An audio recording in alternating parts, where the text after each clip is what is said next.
హైదరాబాద్ లో largest CREDAI one stop property show ఈ నెల 23, 24, 25వ తేదీల్లో Nagole metro station Hyderabad. Super duper hits ఇచ్చిన చిన్నకృష్ణ గారు ఎందుకని రెస్ట్ తీసుకుంటున్నారు? మీరు భగవద్గీత చదివి ఉంటారు. కానీ సినిమాలకు ఎందుకు దూరం అయ్యారు నా క్వశ్చన్. గంగా నదిలో నీళ్ళు ఎవరైనా తాగొచ్చు, మరి ఎందుకు మధ్యలో తాగటం మానేశారు? శ్రీరామచంద్రుడు కూడా అయోధ్యను వదిలిపెట్టి కొన్ని సంవత్సరాలు అడవుల్లో ఉన్నాడు. ఉత్తరేసి కూడా అన్నం Let me- పెట్టలేదు అని let me- ఎందుకు అనాల్సి వచ్చింది? let me finish. Influenced by someone అన్నారు. సినిమా పరిశ్రమ ప్లస్ రాజకీయము. మోకిలా దగ్గర కూడా దాదాపు 20 కోట్లు పెట్టి ఇల్లు కట్టారు ఈ మధ్య. ఊరికే ఏదో చిన్న ఇల్లు కట్టుకున్నాడు. ఇప్పుడు వస్తున్న కథలకి మీరు రాసినప్పుడు కథలకి తేడా కనబడుతుంది. ఇప్పుడు భారతదేశం మొత్తం డివోషనల్ మూడ్లో ఉంది. పిల్లలు ఏం చేస్తున్నారు సార్ ఇప్పుడు? కొడుకు న్యూయార్క్లో ఉన్నాడు. ఓ చిరంజీవి మాస్టర్ కదా. వచ్చేసి, నా కొడుకు పేరే చిరంజీవి. చిరంజీవి గారు మీద ఇష్టంతోనే పెట్టుకున్నారా? ఫస్ట్ అల్లు అర్జున్ గారిని అనుకున్నారా సార్ గంగోత్రికి? ఆ యొక్క నిజాలు మాట్లాడదు. వివాదం పుట్టిన తర్వాత చిన్ని కృష్ణ పుట్టారా? చిన్ని కృష్ణ పుట్టిన తర్వాత వివాదం పుట్టిందా?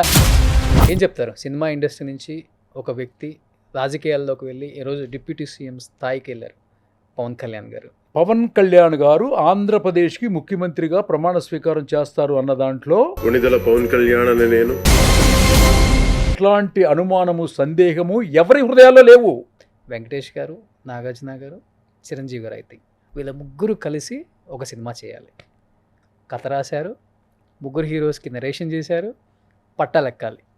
లాస్ట్ మినిట్లో సినిమా ఆగిపోయి. ఇప్పుడు రాశాను, అది జరగలేదు. Hi hello, welcome to Suman TV. నేను మీ రోషన్. సో చిన్ని కృష్ణ గారు నమస్తే నమస్తే నమస్తే.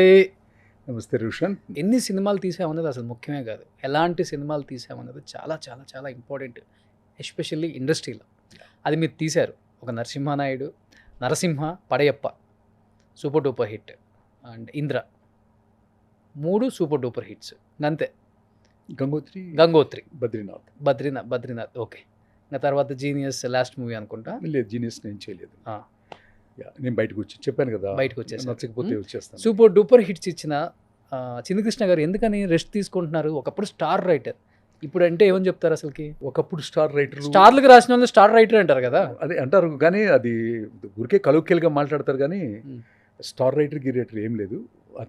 అతి తక్కువ సినిమాలు చేసినటువంటి ఒక చిన్న రైటర్ని. అంత కర్మ సిద్ధాంతం. మనం ఒక సంవత్సరం నుంచి కలవాలనుకుంటున్నాం, కలిసామా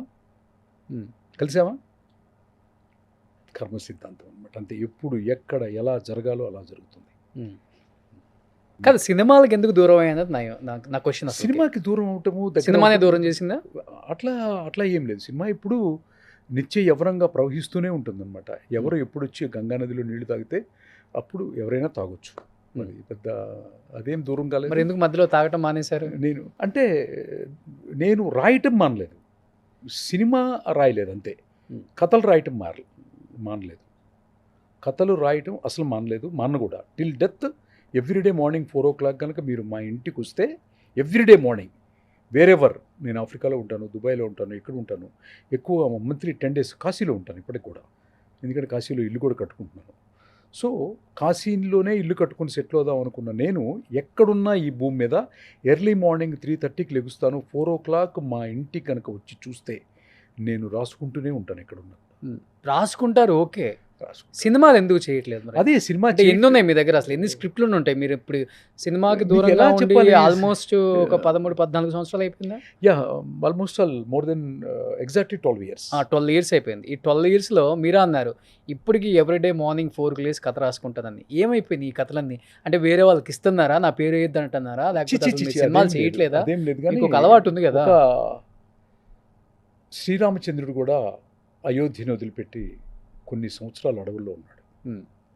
ఇప్పుడు మీరే అట్లాంటి అడుగుతున్నారు. ధర్మం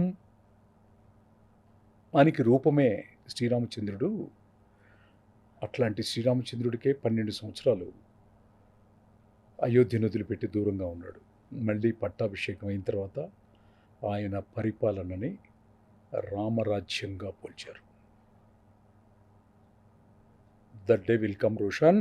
మళ్ళీ డెఫినెట్గా ఒక మంచి that day will come Roshan. ఒక పెద్ద సినిమాతో రాబోతున్నారు, మళ్ళీ పెద్ద హీరోతో. అదే పెద్ద చిన్న డిసైడ్ చేసేది మీకు తెలుసో తెలీదో, మీరు కాంతారా చూసారా? చూసారా? అది పెద్ద సినిమానా చిన్న సినిమానా? అంటే బయటికి రావడం చిన్న సినిమా అని, ఆ. కానీ ఇప్పుడు ప్రపంచ స్థాయిలో కాంతారా గురించి Yes, మాట్లాడుకునే అంటే globe స్థాయికి మాట్లాడాలన్నమాట. సినిమా పెద్దదా చిన్నదనే కాదు, కాంతారా సౌండ్ ఇంకా వినపడుతూనే ఉంది. అవును. అంతకంటే పెద్ద సౌండ్ చేయాలి. అలాంటి సినిమా తీయాలన్నా, అంటే స్క్రిప్ట్ కూడా అలాంటిదేనా? ఏమక్కలే నాకు ఎవరున్నా, నాకు అన్నయ్య ఇళ్ళే కదా చిరంజీవి గారు. అంటే మీరు చిరంజీవి గారు మళ్ళీ చేస్తే బాగుంటుంది అనేది అడుగుతారేమో అనుకున్నాను. మీరు ఎలా Okay. ఉంటుంది అనేది, చేస్తే ఎలా ఉంటుంది? ఇందిరా 2 అసలు ఇందిరా 2 3 అనే కాదు, నాకు బాలకృష్ణ గారు చిరంజీవి గారు ఇద్దరు నాకు రెండు కళ్ళులాగా. నేను ఎప్పుడు డైలీ వాళ్ళని దండం పెట్టుకుంటాను.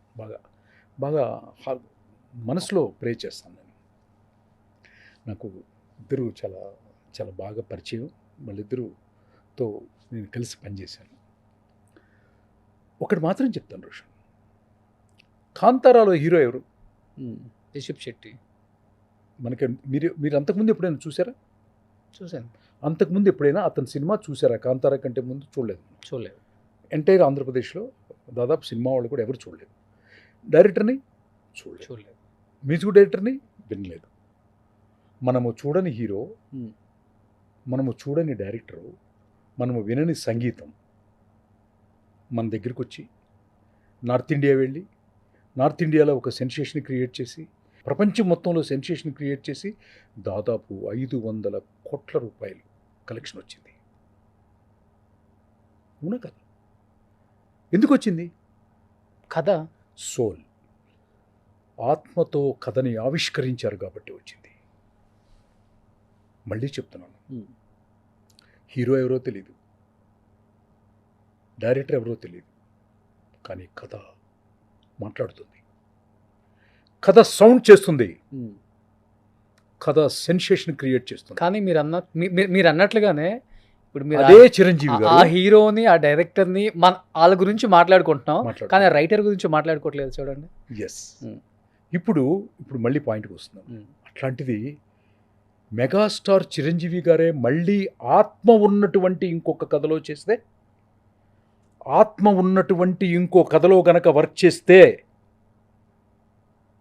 కాంతారాలు కాదు, కాంతారా ఉందా? పెన్నుకింగా ఆ పవర్ ఉందా? ఏం అక్కర్లేదు. సింపుల్. చిరంజీవి గారితో 500 crores రెవెన్యూ, 700 crores రెవెన్యూ చేయటం అనే సబ్జెక్టు నాకు తెలిసిన నాలెడ్జ్లో చాలా ఈజీ అంటారు. మంచి నీళ్లు తాగి కింద పెట్టినంత ఈజీ. ఎంత ఈజీ? ఎంత ఈజీ? మంచినీళ్ళు తాగినంత ఈజీ. అంత ఈజీ. ఎందుకంటే అంత పెద్ద నటుడు, అంత పెద్ద పెర్ఫార్మర్కి ఆత్మ ఆవిష్కరణతో చేసే స్క్రిప్ట్ కావాలి తప్ప 6 పాటలు 6 ఫైట్లు కాదు. అది ఎప్పుడు ఎలా వస్తుందో పోయింది, ఆ ట్రెండ్ కాశీ విశ్వనాథుడు డిసైడ్ చేస్తాడు. ఆ రోజు ఎట్టి పరిస్థితుల్లో వస్తుంది. ఎన్ని సంవత్సరాలైనా వచ్చు తీరుతుంది. వచ్చినప్పుడు మాత్రం చిన్నకృష్ణ గారు, అంటే చిరంజీవి గారి గురించి ఇంత గొప్పగా మాట్లాడుతున్నారు కదా మీరు. చిరంజీవి గారు అంటే ఎంత ఇష్టమో మాకు అర్థమైపోతుంది. కానీ ఒక మాట అన్నారు కదా, వినండి. ఇస్తరేసి కూడా అన్నం పెట్టలేదు అని. ఎందుకు అనాల్సి వచ్చింది? ఇన్ఫ్లుయెన్స్డ్ బై సమ్వన్ అన్నారు. నో, సినిమా పరిశ్రమ ప్లస్ రాజకీయము ఈ రెండు ఎప్పుడైతే బ్లెండ్ అవుతాయో, బ్లెండ్ అయినప్పుడు ఏమవుతుందంటే మీకు ఒక బ్యాడ్ స్మెల్ వస్తుంది. అదంత శ్రేయస్కరమైనటువంటి ఇది కాదు. కులాలుగా, పార్టీలుగా మనుషుల్ని విడదీసి భావోద్వేగాల్ని ఇది చేసుకొని ఆహ్లాదకరంగా ఉండే చిత్ర పరిశ్రమలో ఈడే పార్టీ వాడే పార్టీ, ఈడే కులం వాడే కులం, హ్యూమన్స్ అంతా పోయింది, రచన పోయింది, క్రియేటివిటీ పోయింది. ఏంటి ఎప్పుడైతే పాలిటిక్స్ ఎంటర్ అయిపోయిందో, ఎక్కడైతే ఎంటర్ అయిపోద్దో, ఎక్కడైనా సరే మీరు గుర్తుపెట్టుకోండి, ఎవరైనా సరే కానివ్వండి, ఎక్కడైనా కానివ్వండి, రెండు బ్లెండ్ అవ్వవు, రెండు బ్లెండ్ చేయొద్దు. ప్రేక్షకులకి నేను చెప్పేది ఏంటంటే, రెండింటినీ కలిపి మీరు ఎప్పుడూ చూడకండి. రెండు కలిపిన అన్నయ్య కూడా, చిరంజీవి గారు కూడా, to be frank with you, అవి మాట్లాడొద్దని చాలాసార్లు చెప్పారు రాజకీయాలు.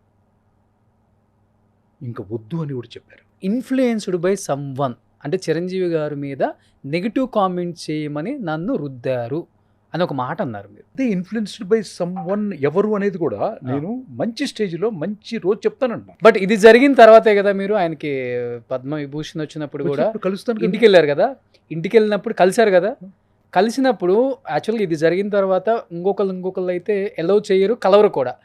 ఆయన కలిశారు అంటే ఆయన గొప్పతనం అని చెప్పుకోవచ్చా, లేకపోతే మీ మంచితనం చెప్పుకోవచ్చా? అంటే నేను రైటర్గా నేను ఆయన్ని పద్మవిభూషణ్ వస్తే కలవటానికి నేను ఎప్పుడైనా వెళ్తాను. వెళ్ళారు, ఓకే. ఇప్పుడైనా వెళ్తాను.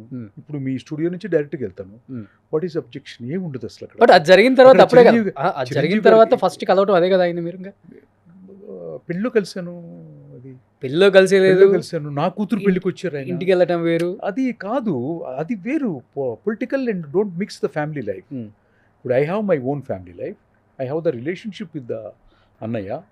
దాన్ని చిలవలపలుగా మాట్లాడాల్సిన అవసరం చిన్ని లేదు. గారు అంటే అన్ని అంటే అది Yes. జరిగిన తర్వాత ఇంటికి వెళ్తే ఆయన అంత Yes. గౌరవంగా మిమ్మల్ని రిసీవ్ No. చేసుకొని డోర్ ఓపెన్ చేశారు కదా, Yes. మీకు ఇచ్చిన భరోసా లేకపోతే మీతో మాట్లాడిన మాటలు అంటే ఏమని చెప్తారు? బట్ చాలా కంఫర్టబుల్గానే మేము ఇద్దరం 1-to-1 మాట్లాడుకున్నాం. అది ఓపెన్గా మాట్లాడుకోవాల్సిన విషయాలు కాదు.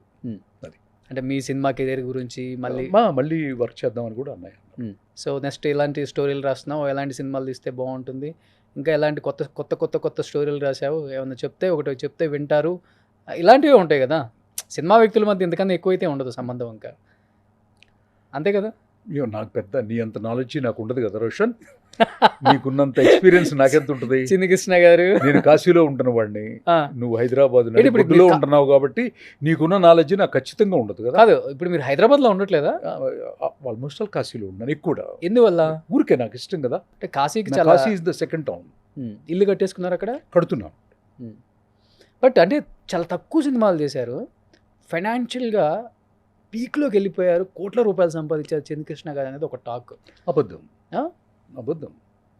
ఎందుకంటే ఇక్కడ మన మోకిల దగ్గర కూడా దాదాపు 20 కోట్లు పెట్టి ఇల్లు కట్టారు ఈ మధ్య. అదేం లేదు, ఊరికే ఏదో చిన్న ఇల్లు కట్టుకున్నాం అంతే. బట్ ఇప్పటికి మీలో అయితే ఏం చేంజ్ రాలేదు. చిన్నకృష్ణ గారు బాగా మెయింటైన్ చేస్తున్నారు. ఎలా మెయింటైన్ చేస్తున్నారు? ఏంటి డైట్ ఏంటి, సీక్రెట్ ఏంటి అసలుకి? ఏం లేదు సీక్రెట్. 50+ కూడా బాగా ఏం లేదు. 29 ఇంద్రాకి కథ రాసేటప్పుడు ఎలా ఉన్నారో అలానే ఉన్నారు. ఏం అలా ఏం లేదు, కానీ జస్ట్ యోగా చేస్తాను మార్నింగ్ టైము అంతే. ప్రాణాయామం చేసుకుంటాను. సరే, ప్రాణాయామం చేసి యోగా చేసి మాత్రం మెయింటైన్ చేస్తున్నారంటే గ్రేట్ కదా. రకరకాలుగా కష్టపడుతున్నారు అందరూ కూడా. ఇప్పుడు వస్తున్న కథలకి మీరు రాసినప్పుడు కథలకి తేడా కనబడుతుంది. ఇప్పుడు ఏముంటే పెద్ద మార్పులు ఏముంటే పెద్ద ఇదే ఉంది, ఏం లేదు. ఇప్పుడు కొంచెం భారతదేశం మొత్తం డివోషనల్ మూడ్లో ఉంది. అంటే ఒకప్పుడు మేము కాశీ గురించి ఎట్లా అయితే చెప్పామో ఇప్పుడు కొంచెం ఎక్కువైంది. బద్రీనాథ్ గురించి అట్లా నేను ప్రతిదీ కూడా డివైన్గానే చెప్తాను. టిల్ మై డెత్ నాకు డివైనిటీ అనేది నాకు చాలా ఇష్టం. ఓకే, డివైనిటీ లేకుండా నేను కథ రాయను, ఎందుకంటే భగవంతుడు లేకుండా మనం లేవనేది నేను పూర్తిగా నమ్ముతాను. సో డివైనిటీ లేకుండా ఇప్పుడు అందరూ చేస్తున్నారు ఆ పని, అంతే. That's all. అంటే ఒక రకంగా చెప్పాలంటే ఇంద్రా తీసిన టైంకి మిమ్మల్ని ఇన్స్పిరేషన్గా తీసుకొని కూడా ఇండస్ట్రీకి వచ్చిన చాలామంది రైటర్స్ ఉండి ఉంటారు. మేబీ ఇప్పుడు మీరు లైమ్లైట్లో లేరు కాబట్టి మీ పేరు చెప్పుకోలేక చెప్పుకోకపోకుండా కూడా ఉంటారు కూడా చాలామంది. నేను పెద్ద పట్టించుకోను. నేను అసలు ఉండను, సోషల్ మీడియాలోనే ఉండను కదా. ఏం చూస్తారు మరి ఎక్కువ నేను చదువుకుంటాను, రాసుకుంటాను, అబ్జర్వ్ చేస్తాను అంతే. తమిళ సినిమాలు చూస్తాను ఎక్కువ. నేను తెలుగు చూడండి, మలయాళం చూస్తాను, తెలుగు చూస్తాను అప్పుడప్పుడు. మంచి సినిమా వచ్చి. బట్ తర్వాత రైటర్స్ మొత్తం కూడా డైరెక్టర్స్ అయిపోయారు. కొరటాల శివ గారు కావచ్చు, ఆల్మోస్ట్ అందరూ అయ్యారు కదా. మీరు కూడా అవుదాం అనుకున్నారు. నేను డైరెక్టర్ అవుదామని. పోనీ ఇప్పుడు డైరెక్టర్స్ ఎవరున్నారో తెలుసా? ఇప్పుడు ప్రెసెంట్ అది కూడా తెలియదు. నాకేం తెలియదు. రాజమౌళి గారు నాకు బాగా పరిచయం కదా. రాజమౌళి గారు is the number 1 supreme, Everest శిఖరం అది. ఆయన తెలుసు, వాళ్ళ నాన్నగారు బాగా పరిచయం. ఓకే, మేము మాట్లాడుకుంటాం ఫోన్లో. సో రైటర్గా మీకు ఇంత గుర్తింపు రావడానికి, లేకపోతే మీరు ఇంత బాగా రాసిన 2-3 సినిమాలైనా కానీ సూపర్ డూపర్ హిట్ అయినవి కూడా, నా వెనకుండి నన్ను నడిపించిన నా గురువులు అంటే ఎవరని చెప్తారు? చాలా చెప్పుకోవాలంటే నా గురువు గారు సుజాత రంగరాజన్ గారు, ఓకే, కే భాగ్యరాజు గారు. ఫస్ట్ నేను వాళ్ళకి పూజ చేయకుండా, వాళ్ళకి పువ్వు పెట్టకుండా, ఇక్కడ కాదు ఎక్కడైనా సరే, ఎక్కడున్నా మా ఇల్లు ఎక్కడైతే నాకు ఇల్లు ఉన్నాయో ప్రతి చోట నా గురువుల ఫోటోలు ఉంటాయి. నా గురువులకి నిత్యం పూజ చేస్తూ వాళ్ళ దగ్గర నుంచి వచ్చిన చిన్న చిన్న ఆలోచనలు, చిన్న వాళ్ళు నేర్పించినటువంటి చిన్న పాఠాలే కదా రాస్తాం మనం. అవును. అదే మరి నా గురువు అంటే నాకు చాలా ఇష్టం కదా. నా Great. దైవంతో సమానం నా గురువు. పిల్లలు ఏం చేస్తున్నారు సార్ ఇప్పుడు? పిల్లలు కొడుకు న్యూయార్క్లో ఉన్నాడు, ఓ ఒక ఇంజనీరు సివిల్. చిరంజీవి మాస్టర్ కదా? చేసి, నా కొడుకు పేరే చిరంజీవి. చిరంజీవి గారు మీద ఇష్టంతోనే పెట్టుకున్నారా? అది తెలుసు కదా అన్నయ్యకి. అన్నయ్యకి నా కొడుకు పేరు ఆయన పేరే పెట్టుకున్నానని తెలుసు. Hmm. చిరంజీవి గారికి కూడా తెలుసు. నా కొడుకు పేరు చిరంజీవి Hmm. సాయి. ఓకే, చెన్నైలో పుట్టాడు. వాడు ఇప్పుడు న్యూయార్క్లో ఒక పెద్ద ఇంజనీర్. వాడు ఓకే. ఒక డ్యామ్ వర్క్లో ఉన్నాడు. న్యూయార్క్లోనే. Super great. ఒక 40 మంది వాడి కింద సివిల్ ఇంజనీర్స్ వర్క్ చేస్తున్నారు. Hmm. 26 years old boy. పాప? పాపకి పెద్ద పాపకి పెళ్ళైంది. Hmm. రెండో పాప డల్లాస్లో ఉంది, ఫైనల్ ఇయర్ చదువుతుంది. రేపు డిసెంబర్లో కన్వకేషన్. ఫస్ట్ టైం యూఎస్ వెళ్ళబోతున్నాను. సో పిల్లలందరూ యూఎస్లోనే ఉన్నారు. Total so happy life. So అసలు నాకు సంతోషానికి దుఃఖానికి తేడా తెలియదు. నేను ఇది చేశాను కదా, ఇది రోషన్ ఎందుకు చేయలేదు అనుకునే వయసులో ఉండేవాడిని. ఓకే. ఇప్పుడు రోషన్ నాకు ఎందుకు చేయాలి అనుకున్న డైమెన్షన్కి వచ్చాను అనమాట. ఓకే. అది రూపాంతరం చెందుతాం కదా మనం వయసును బట్టి. అంతే. నాకు ఇప్పుడు దుఃఖం లేదు, సుఖం లేదు. జీవితం చాలా నేర్పింది సార్ మీకు. గురువులు, పెద్ద పెద్ద స్పిరిచువల్ గురువులు కాశీలో ఉన్నారు. నాకు త్రయంబకేశ్వర్లో ఇంకో గురువు గారు ఉన్నారు. ఓకే. అని వాళ్ళంతా నేర్పించినారు అనమాట. సో బట్ మీ బాబు గణేష్ నాథ్ మహారాజ్ గారు అని ఒక ఆయన ఉన్నారనమాట. నాకు త్రయంబకేశ్వరంలో ఆయన క్షేత్రపాలకుడు. Hmm. ఆయన నాకు నేర్పించిన చాలా విషయాలు ఉన్నాయి. ఆయన నాకు స్పిరిచువల్ గురువు. ఆయన చాలా విషయాలు చెప్పారు నాకు. అప్పటి నుంచి ఏంటంటే నాకు పెద్ద, నువ్వు నన్ను తిట్టావు అనుకో, ఎరా ఎదవా అన్నావు అనుకో సపోజ్ నువ్వు నాకు, నేను ఎదవను కాదు కదా, Hmm. నేను రియాక్ట్ అవ్వను. ఏంటి సార్ మీలో ఇంత మార్పు? ఇంత మార్పు ఏం లేదు, అది నిజం కదా. అంటే యాక్చువల్గా ఇండస్ట్రీలో లేకపోతే కొంతమంది వ్యూయర్స్కి మీ మీద ఒక మైండ్ ఒక రకమైన ఆలోచన ఉంటుంది. ఒక రకంగా ఆలోచిస్తుంటారు, కొంచెం హైప్ చేసి మాట్లాడుకుంటారు, సెల్ఫ్ డబ్బా ఎక్కువ, సినిమా హీరో కన్నా డైరెక్టర్ కన్నా ఆయనకి ఎక్కువ క్రెడిట్ రావాలని కోరుకుంటారు. అలాంటి నేచర్ చిన్న కృష్ణ గారిది అనేది ఒకటి బయట ఉంది. బట్ నిజంగా ఈరోజు మాట్లాడే చిన్న కృష్ణ గారిని చూస్తుంటే బయట చాలామంది చూసే వాళ్ళకి మొత్తం మారిపోద్ది వాళ్ళకి. బయట అనేది సొసైటీ కదా, సొసైటీ గురించి మనకు అసలు చాలా అనవసరమైన సబ్జెక్ట్ నాకు. నేను అసలు వాళ్ళు మంచి అనుకున్నా పట్టించుకోను, చెడు అనుకున్నా ప్రాస్పెక్టివ్ పట్టించుకోను. మార్చుకుంటారు కూడా పెద్ద పెద్ద మీద. నేను అసలు ఏం నేను పట్టించుకోవాలి కదా ముందు. నేను నా గురించి ఏమైనా కామెంట్ పెట్టాను, ఇప్పుడు ఇంటర్వ్యూ అయిన తర్వాత నా గురించి కామెంట్ పెట్టాను, కామెంట్ నేను చదవను కదా. చదవకపోతే తనకు వేస్ట్ అవుతుంది టైము. ఓకే. అంతే కదా. నా గురించి అతని లైఫ్లో నుంచి ఒక సెకండ్ 1 minute తీశాడు కదా, పాపం ఆ టైంలో అతని గ్రోత్ గురించి ఆలోచిస్తే బాగుండేది అనుకుంటాను నేను. సో స్పిరిచువల్గా ఎక్కువ ఇప్పుడు మీరు ఆ జర్నీ ఎక్కువ స్పిరిచువల్ చేస్తున్నారు. లేదు, నిజం. అది నాకు తెలియటానికి ఆలస్యమైంది అంతే. నిజం ఒకటే, అది నాకు తెలియటానికి ఆలస్యమైంది అంతే. మీరు అన్నారు ఇప్పుడు కష్టానికి సుఖానికి రెండింటికి తేడా తెలియట్లేదు నాకు అని. ఇప్పుడు మీ పక్కన తోడుండి మిమ్మల్ని ముందుకు నడిపించేవాళ్ళు, లేకపోతే కష్ట సుఖాలలో పాలు పంచుకునే వాళ్ళు ఎవరైనా భాగస్వామి ఉన్నారా సార్? నాకు ఎందుకుంటారు, నా ఫ్యామిలీ అంతా నాకు వాళ్ళు యూఎస్లో ఉన్నారు కదా. ఉన్నా కూడా రెగ్యులర్గా మార్నింగ్ 4:30కి మాట్లాడుకుంటాం, ఈవినింగ్ మాట్లాడుకుంటాం. నా చెల్లెలు, నా బావ, నా చెల్లెలు పిల్లలు, మాదొక పెద్ద హ్యూజ్ ఫ్యామిలీ తెనాల్లో మాది. మా అన్నలు, మా వదినలు, మా అన్న పిల్లలు, మొత్తం మాది ఒక పెద్ద సముద్రం, పెద్ద ఫ్యామిలీ మాది. మీ తర్వాత బాబు ఏమన్నా అవకాశం ఉందా సార్ హీరోగా ఎంట్రీ ఇచ్చే అవకాశం? ఎందుకంటే చిరంజీవి వస్తున్నారన్న టాక్ ఎక్కువ నడిచింది ఆ టైంలో. లేదు వాడు యాక్ట్ చేశాడు బద్రీనాథ్లో, అల్లు అర్జున్ చిన్నప్పుడు రోల్ కదా. చేశాడు. చాలా మంచి యాక్టర్ కదా. వాడికి ఇంట్రెస్ట్ ఉండాలి కదా. సో మీ ఆలోచన బద్రీనాథ్లో బాబుతో చేయించాలని? నా ఆలోచన ఏం లేదు. అది వాడు చిన్నప్పటి నుంచి డాన్స్ బాగా చేస్తాడు, మార్షల్ ఆర్ట్స్, వియత్నాం వెళ్ళి ఫైట్స్ నేర్చుకున్నాడు వాడు చిన్నప్పుడే. వాడు ఓకే, ఏముంది పెద్ద, అది ఊరికే చిన్నపిల్లలు మన ఇంట్లో యాక్ట్ చేస్తారు, డాన్స్ చేస్తుంటారు అనుకో నీ పిల్లలు, అదే ఉంది. నువ్వు సినిమాలో యాక్ట్ చేస్తుంటారు, అది పెద్ద ఇష్యూ ఏం కాదు. వాడికి ఉండాలి కదా ఇంట్రెస్ట్. ఓకే, సినిమా ప్యాషన్ కదా. ఓకే, బాబుకైతే ఇంట్రెస్ట్ లేదు. చిన్నకృష్ణ గారు ఏమైనా సినిమాల్లో యాక్ట్ చేసే అవకాశం ఉందా మీరు? నేనా? లేదు, వినిపిస్తుంది అక్కడ ఇక్కడ. లేదు అదే లేదు, అవన్నీ వినొద్దు, అవన్నీ కనొద్దు. అసలు తెలుగు చలనచిత్ర పరిశ్రమ ఎవరెస్ట్ శిఖరానికి తీసుకెళ్ళినటువంటి రాజమౌళి గారు, నాన్నగారు విజేంద్ర ప్రసాద్ గారు నాకు అన్నగారు లాగా. సో మిగతా వాళ్ళందరూ కూడా అట్లా వ్యవసాయం చేసి అద్భుతంగా ఒక కేజీఎఫ్ ప్రశాంత్ నీల్ గారి లాగా, ఒక సుకుమార్ గారి లాగా, పుష్ప, సందీప్ రెడ్డి వంగ, అర్జున్ రెడ్డి లాంటి ఒక అద్భుతమైనటువంటి సినిమాలు. ఆత్మావిష్కరణతో కథలు రాసి దర్శకత్వం చేసే ఒక జాతి ఉందే, ఆ జాతి అంటే నాకు చాలా గౌరవం. ఉమ్. వాళ్ళు చాలా గొప్ప శ్రమజీవులు. అవును. అల్లు అర్జున్ గారు, బన్నీ మీ ఫేవరెట్ performance. హీరో. ఓకే. తన ఫస్ట్ ఫిలిం నాకు రాసే అవకాశం ఆ భగవంతుడు, ఆ గంగమ్మ తల్లి నాకు కలిగించింది కాబట్టి. కొంగర సుధ గారు, వీళ్ళంతా కూడా సోల్తో ట్రావెల్ అవుతారు. అవును. ఆత్మ ఆవిష్కరణ అంటే నాకు ఇష్టం. ఎందుకంటే నేను నేర్చుకుందే అది, నాకు వచ్చిందే అది. నాకు వచ్చిన పని, నాకు తెలిసిన పని నేను చేయట్లేదు, ఇంకొక నలుగురు ఎదురు వచ్చి చేస్తున్నప్పుడు నాకు ఆనందంగా ఉంటుంది, పరవశించిపోతాను.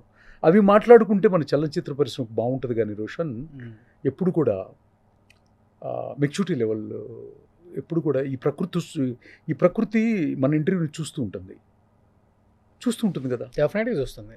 ఓకేనా? ఇది చూస్తున్నప్పుడు వీళ్ళు నెక్స్ట్ లెవెల్ గురించి థింక్ చేస్తున్నారా, లేకపోతే మనం తిన్న ఆహారం ఒక షిట్గా బయటకు వస్తుంది కదా, తినబోయేది ఆలోచిస్తున్నారా, షిట్ గురించి మాట్లాడుకుంటున్నారా అనేది చూస్తూ ఉంటారు. సో మనం ఎప్పుడు కూడా ఈ యొక్క పవిత్రమైనటువంటి ఈ చలనచిత్ర పరిశ్రమని దీన్ని నెక్స్ట్ లెవెల్కి తీసుకెళ్ళి, ఇంకా ప్రభాస్ గారు చూడు, ఇప్పుడు ప్రపంచం మొత్తం ఎంత పెద్ద హీరో, ఎంత పెద్ద పెర్ఫార్మరు, ఎంత పెద్ద ఇది మన మధ్య తిరిగిన వ్యక్తి కదా. డార్లింగ్ ఒక భగవత్ స్వరూపం నా దృష్టిలో.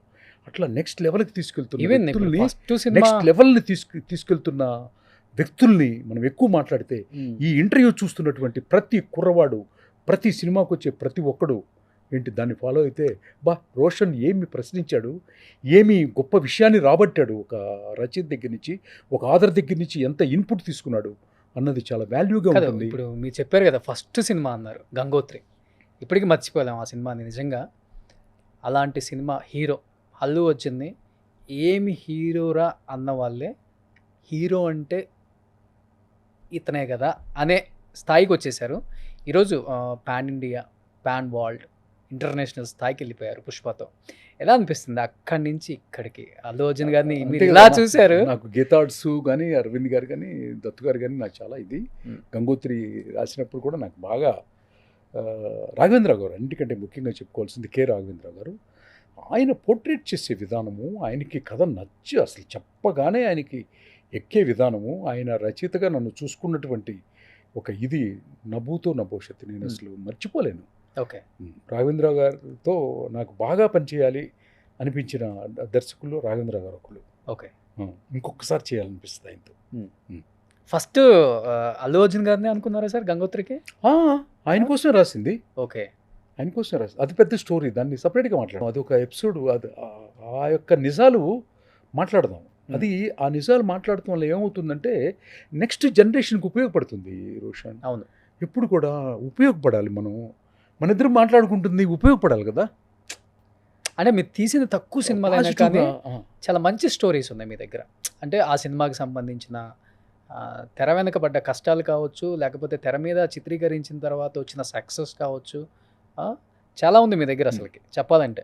ఎస్, నేను ఇప్పుడు ఒక కాంట్రవర్సీ మాట్లాడాలనుకున్నాను అనుకోండి. నేను ఇప్పుడు ఏదో ఒక 10 years బ్యాక్ మాట్లాడాను, లేకపోతే ఇంకొక ఇంటూ మాట్లాడాను అనుకోండి, నేను అందరు పొలిటీషియన్స్ కంటే బ్రహ్మాండంగా మాట్లాడగలను. బ్రహ్మాండంగా, నిజంగా అదే బ్రహ్మాండంగా మాట్లాడగలను. మళ్ళీ చెప్తున్నాను, అవును సార్, ఈ భారతదేశంలో అగ్రి అందరికంటే బాగా మాట్లాడవచ్చు, ఫిలాసఫీ వచ్చు, అందరి జీవితాలు తెలుసు, అందరి యొక్క ఇది తెలుసు. కానీ అది అవసరం లేదు అంటారు కదా చాలా మంది ఇండస్ట్రీ వాళ్ళే. అది అవసరం. వివాదం పుట్టిన తర్వాత చిన్ని కృష్ణ పుట్టారా, చిన్ని కృష్ణ పుట్టిన తర్వాత వివాదం పుట్టిందా అనేది ఒకటి ఉంది కదా ఇండస్ట్రీలో. అప్పుడు బాగా మాట్లాడగలను, కానీ ఎందుకు మాట్లాడమంటే దానివల్ల ఉపయోగం లేదు. అవును, ఉపయోగం లేని దాని గురించి ఎందుకు మాట్లాడాలి మనం? మనకేంటి అవసరం చెప్పు?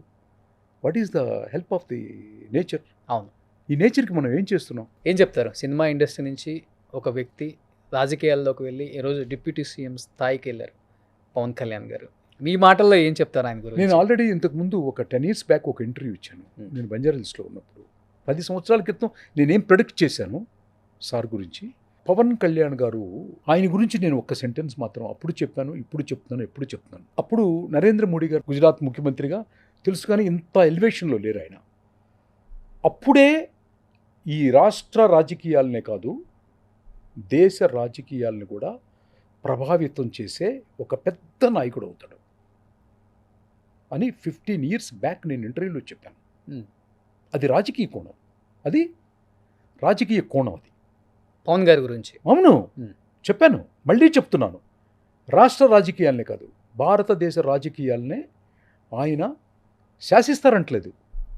ఆయన ఒక ఆదర్శంగా ఉంటారు. ఆయన క్యారెక్టరు, ఆయన గుణము ఒక గ్రంథంగా చదువుకుంటారు నెక్స్ట్ జనరేషన్ కూడా. అట్లాంటి ఒక పవిత్రమైనటువంటి ఒక సోల్ అది. ఆ soul is going to rule.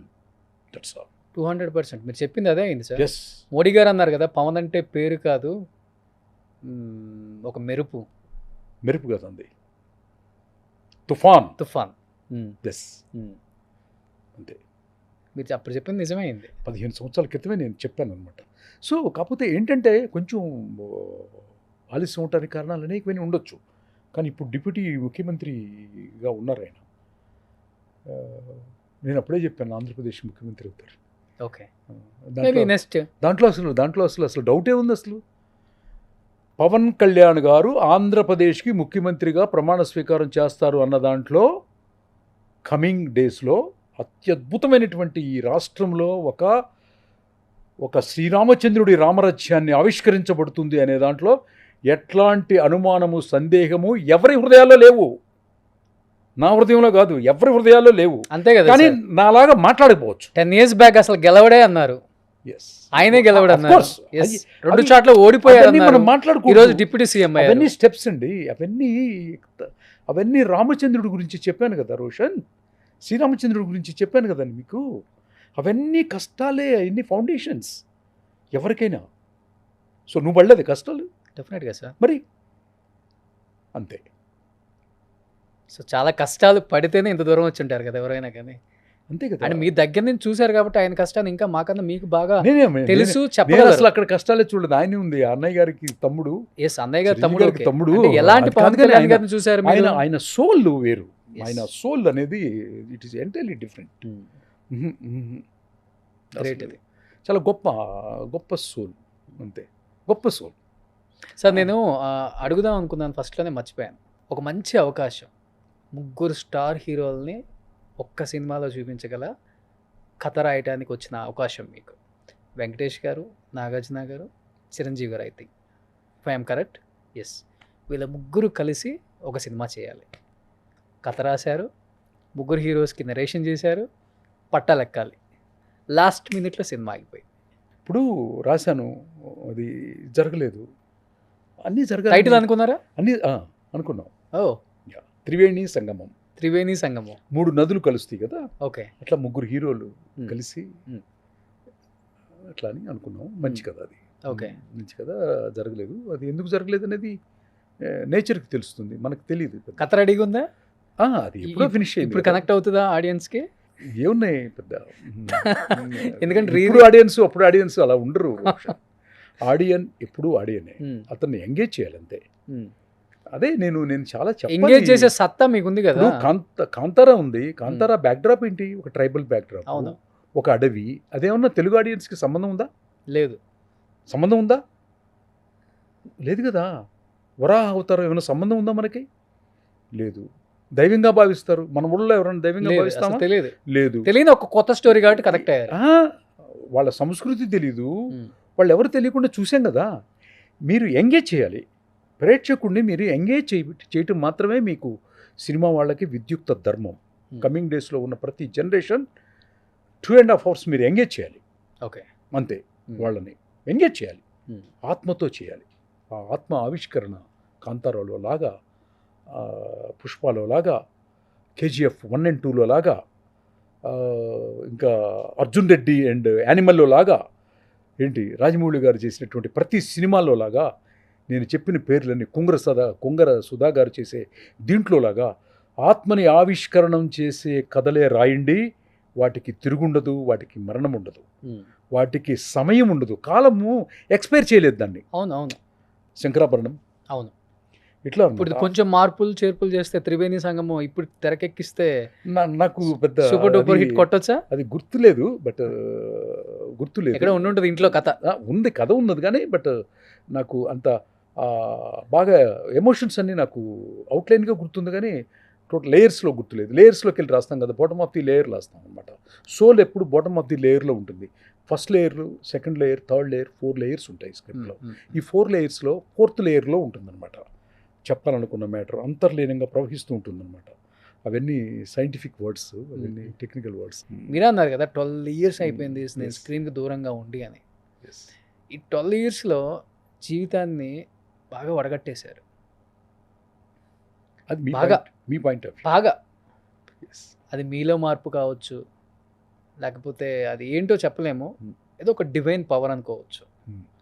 So ఏదో ఒకటైతే దాగి ఉంది. అది ఆ దాగి ఉన్న దాన్ని డెఫినెట్గా ప్రేక్షకులకు కూడా మనం ఆ మెసేజ్ రూపంలో తెలియజేద్దాం అనేది ఒక చిన్న ప్రయత్నం నాది కూడా. డెఫినెట్గా మనం మళ్ళీ కలవాలి సార్ పార్ట్ 2లో. తప్పకుండా. సో లాస్ట్ అండ్ ఫైనల్గా ఏం చెప్పాలనుకుంటున్నారు? మిమ్మల్ని ప్రేమించిన ఎంతోమంది ప్రేక్షకులు ఉన్నారు. ఇంద్ర ప్రేక్షకులు, ఇంద్రాన్ని ప్రేమించిన వాళ్ళు, నరసింహానాయుడిని ప్రేమించిన వాళ్ళు, నరసింహాన్ని ప్రేమించిన వాళ్ళు, బద్రీనాథ్, నేను గంగోత్రి. కాశీలో ఉంటాను కాబట్టి కాశీలో ఘాట్ దగ్గర క్షేమేశ్వర్ ఘాట్లో ఉంటాను నేను ఎక్కువ. క్షేమేశ్వర్ ఘాట్ దగ్గర ఉన్నప్పుడు కొన్ని వందల మంది రోజు వస్తుంటారు ఆంధ్ర నుంచి. అక్కడ నన్ను అందరూ ఏ కథ రాయడానికి వచ్చారండి, మళ్ళీ మీరు ప్రతి కథ ఇక్కడే రాస్తారంట కదా, ఈ బోట్లోనే మీరు తిరుగుతూ గంగానదిలో రాస్తారంట కదా అని. అవునండి అని చెప్తాను. నా బోట్ పక్కన వేరే బోట్లో వెళ్తూ ఉంటారు, అరుగో చిన్ని కృష్ణ గారు అక్కడ ఉన్నారంటారు. సో నాకు కాశీకి, ఆ గంగమ్మ తల్లికి అనుబంధంతో నన్ను కాశీలో చూసిన ప్రతి ఒక్కళ్ళు కథ రాస్తానికే వచ్చారనుకుంటారు. కథలే రాస్తాను కాబట్టి నేను అందరికీ ఏం చెప్తానంటే, నా దగ్గర తెలుసుకోవాల్సింది మాత్రం ఏం లేదు, మీలోనే ఒక అద్భుతమైనటువంటి ఒక శక్తి దాగి ఉంది. దాన్ని సైంటిఫిక్గా మార్చుకోవడానికి కొత్తగా వచ్చేవాళ్ళు మాత్రం ఒక గురువును మాత్రం ఎన్నుకోండి. ఆ గురువు మీకు మార్గదర్శకాన్ని చూపిస్తాడు. అది నటుడైతే నటనలో నిష్ణాతులు, దర్శకత్వం అయితే దర్శకత్వంలో నిష్ణాతులు, రచయితగా వచ్చే వాళ్ళకి రచయితల్లో నిష్ణాతులు, ఓకే, అట్లా డిఓపి అంటే డిఓపిలో నిష్ణాతులు, అట్లా నిష్ణాతుల దగ్గర ఖచ్చితంగా పనిచేయండి. తెలుసు అని మాత్రం అనుకోకండి. గురువు లేని విద్య ఖచ్చితంగా గుడ్డిదే బట్ ఇప్పుడు ఎక్కడ చేయకుండా అసిస్టెంట్ డైరెక్టర్గా అందరూ డైరెక్టర్స్ అయిపోతారు అని చెప్తూ గురువు కంపల్సరీ ఉండాలని, దాన్ని మ్యాండేటరీగా పెట్టుకోమని మాత్రం ఖచ్చితంగా చెప్తాను. So great. నేనైతే ఈరోజు చిన్ని కృష్ణ 2.0 చూశాను. 3.0ని మళ్ళీ చూద్దాం. థ్యాంక్ యూ చిన్ని కృష్ణ గారు.